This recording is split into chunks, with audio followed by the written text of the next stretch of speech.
So ఇంకే అంటే ఇప్పుడు ఎన్టీఆర్ కథానాయకుడు అనే సినిమాలో చేశారు కదా, బాలబాబు గురించి చెప్పాలంటే ఏం చెప్తారు? ఆయన కొంచెం కోపము అని చెప్పేసి బయట చెప్పుకుంటూ ఉంటారు, నిజమేనా అది? నేను చూసినంత వరకు బాలయ్య గారు వాజ్ లైక్ చైల్డ్ లానే ఉండేవారు సార్. ఓకే. మాట్లాడుకుంటూ ఫ్రెండ్లీగానే ఉండేవారు మంచిగా. ఏదైనా సీన్ నాకు ఏదైనా అర్థం కాకపోతే అలా కాదు ఇగో ఇలాగా అనుకొని చెప్పి ఇలా తీసుకెళ్ళాలి, అక్కడ ఉండాలి, సరేనా అనుకుని అనేవారు. ఇలా చెప్పేవారు, ఆయన కూడా చెప్పేవారు. మీతో కూడా మాట్లాడారా? చెప్పేవాడు ఎట్లా ఇలాగా సీన్ ఉండేది. క్రిష్ గారు చెప్తే నాకు ఒక షార్ట్ ఏదో అర్థం కాలేదు. అర్థం కాకపోతే అంటే అర్థం కాలేదు, సార్ వచ్చి చెప్తే అమ్మా నేను చెప్తాను కొంచెం చెప్పి, ఇగో నువ్వు ఉన్నావు కదా ఇప్పుడు ఆయన ఆవిడ చెప్పంగానే నువ్వు వెళ్ళి ఇలా తీసుకొని వెళ్ళాలి, నన్ను ఇలా చేయి పట్టుకొని ఇలా తీసుకెళ్ళి అక్కడ ఉండాలి ఇంకొంచెం చెప్పారు. ఓకే, అలాగా దాంతో నీకు అర్థమైపోయింది ఆయన చెప్పిన తర్వాత. సో అలాంటి అంటే నీకు ఒక చిన్న పిల్లలానే ఆ మనస్తత్వం అలా కనిపించింది. అంటే మనసులో ఏమి నా కోపం అంటారు కానీ ఎప్పుడు నేను చేసిన ఒక 2 days చేశాను అనుకుంటా. ఆ 2 daysలో నేను ఒక్కసారి కూడా ఆయన కోపపడ్డం చూడలేదు సార్. ఓకే, అవుతూనే ఉండేవాళ్ళ సరదాగా జోవియల్గా. ఓకే, ఇప్పుడు ఆయన వరుసగా 4 సినిమాలు బ్యాక్ టు బ్యాక్ హిట్స్ కొట్టారు. అవును సార్. అఖండ నుంచి ఇప్పుడు డాకు మహారాజ్ దాకా. అవును సార్.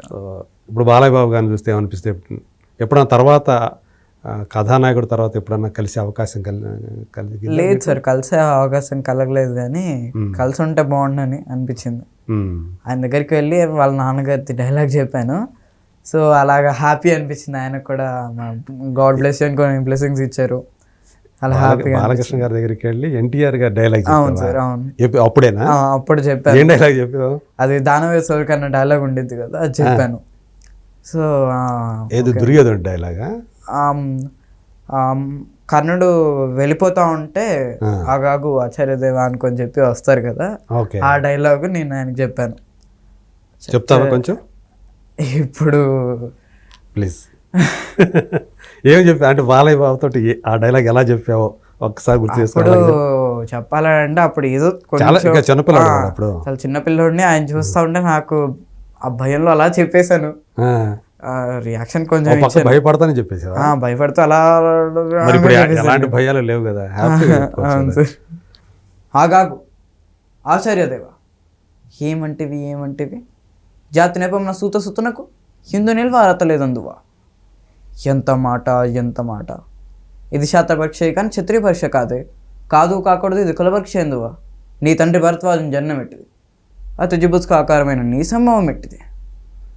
మట్టి కుండలో పుట్టితేవి కదా, నీది ఏ కులం.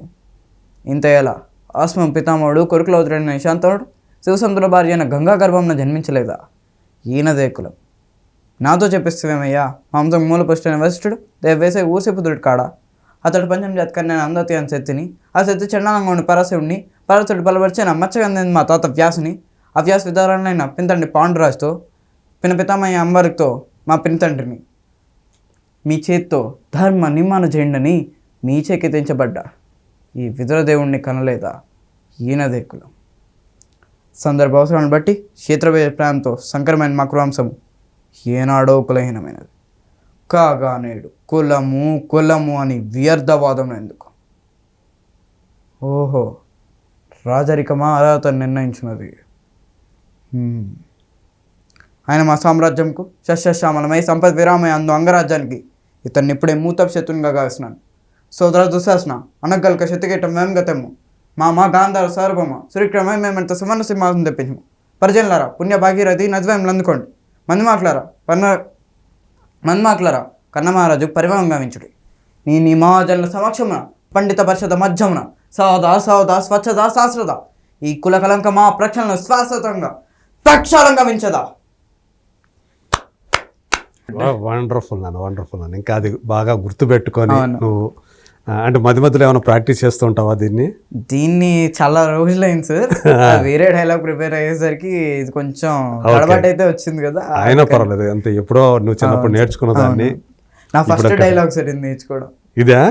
ఓకే, అదే. అందువల్ల చాలా బాగా చెప్పావు అది. అంటే ఇంతకాలం దాన్ని అంత పెద్ద డైలాగ్ కదా, చిన్నది కాదు కదా.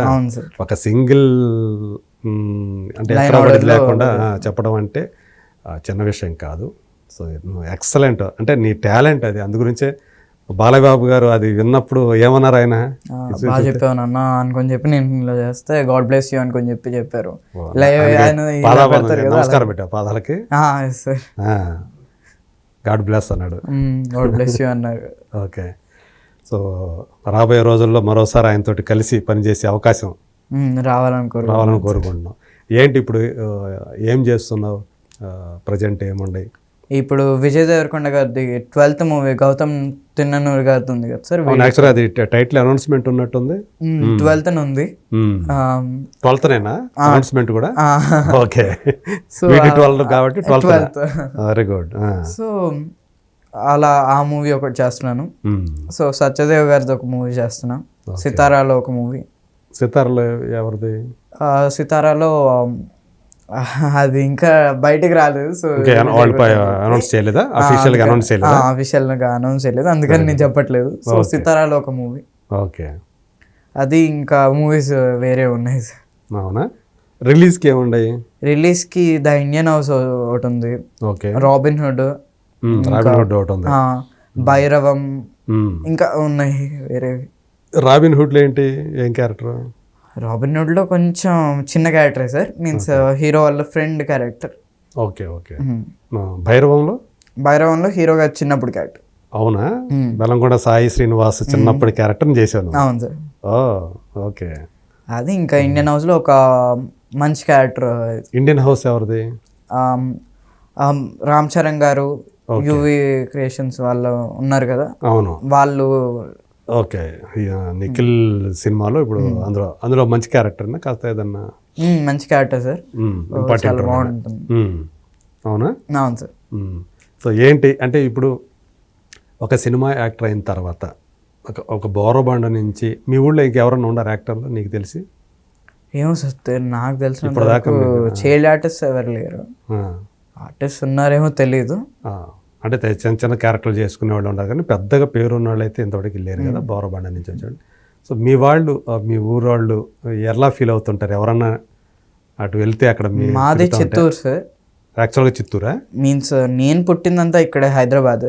ఓకే. బట్ మా డాడీది వచ్చేసరికి చిత్తూరు, అమ్మది వచ్చేసరికి విజయవాడ. ఓకే. సో కలిసి ఇక్కడికి వచ్చి బోరబండలో సెటిల్ అయ్యారా? అవునా? మా నాన్నగారు చదువుకుంది ఇక్కడ, సో అలాగా ఇక్కడే ఉంటాం. ఇక్కడ పెరిగిందంతా కూడా బోరబండ ఏరియా? బోరబండ, మోతీ నగరు, పర్వత నగరు, అవంతి నగరు. సో అక్కడున్న వాళ్ళు బాగా చెప్తారు, అరే బాను బాగుంది, ఈరోజు బాను చూసాను అన్న, బాగా చేశాడు. లేకపోతే మా ఊరు వాళ్ళు కూడా కాల్ చేస్తారనమాట. చిత్తూరు వాళ్ళు లేకపోతే విజయవాడ వాళ్ళు కాల్ చేసి, అరే బాగా చేస్తున్నాడు బాను, బాగుండదు. నాన్నకు ఫోన్ చేసి చెప్తా ఉంటారా? నీకే డైరెక్ట్ చేస్తారు? నాన్నకి కాల్ చేస్తారు. ఒకసారి బాను ఉన్నాడంటే బాను బాను భలే చేసావు అనుకొని చెప్పి డాడీకి చెప్తారు. డాడీ చెప్పిన తర్వాత వాళ్ళు నాకు ఇచ్చి నాతో కూడా మాట్లాడతారు.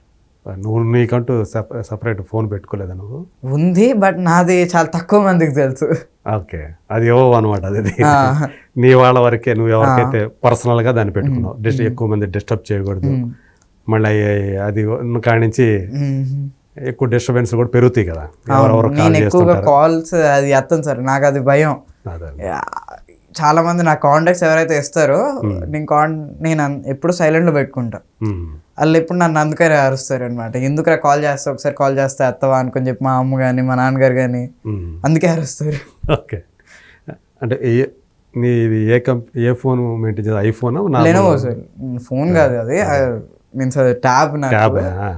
సో ట్యాబ్ యూజ్ చేస్తాను నేను. ఇంకా ఫోన్లు కొనే అంత తర్వాత కొందాం అని, ఇప్పుడే ఎందుకు చిన్నపిల్లలు ఉన్నాయి కదా, ఎందుకు ట్యాబ్ చదివిపోయింది. సో చిన్నపిల్లాడు కాబట్టి చిన్నపిల్లాడు కానీ ఉండాలని అనుకుంటున్నావా? సార్. అదే.